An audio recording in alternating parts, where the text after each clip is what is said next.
د هیواد د تحصیلي بنسټونو د ټولنیزو او ساینسي علومو پوهنځیو د تحصیلي نصاب د بیاکتنې او پراختیا دریم پړاو کلسټر په بریالۍ توګه پای ته ورسید. د یاد کلسټر په پایناسته کې د لوړو زده کړو سرپرست وزیر شیخ الحدیث مولوي نظام محمد ندیم صاحب ویل چې دغه وزارت ته د نصاب نوي کول او بیاکتنه لومړیتوب لري. نوموړي زیاته کړه چې دا د اسلامي امارت دنده ده ترڅو د خلکو علمي اړتیاوې پوره کړي. واقعا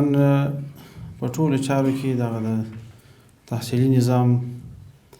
چې مخته روان دي، که د استاد ټاکنه ده، که د پوهنتون چاپیریال دی،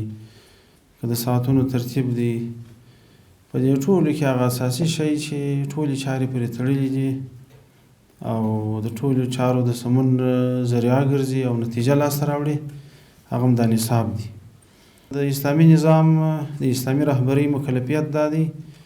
چې هم د مسلمانانو دینی ضرورات ورپوره کړي، هم د مسلمانانو دنیوي ضروراتو رسیدګي وکړي.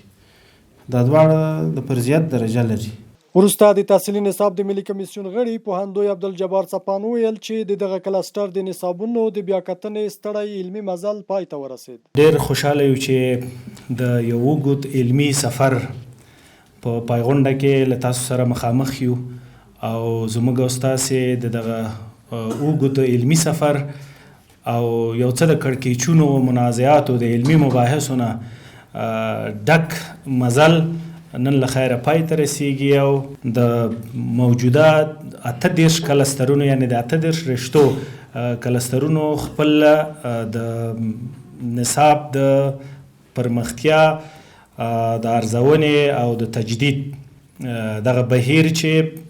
په دریو پړاوونو کې بشپړ شو. د یادولو وړ ده چې په دغه کلسټر کې د هیواد د تحصیلي بنسټونو استادانو او مختلفو ادارو متخصصینو د 5 کاري ورځو په جریان کې د ژبو او ادبیاتو، ژورنالیزم، ټولنیزو علومو، جیولوژي او قانونو، ځمکپېژندنې او چاپیریال ساتنې څانګو پر تحصیلي نصابونو کار وکړ.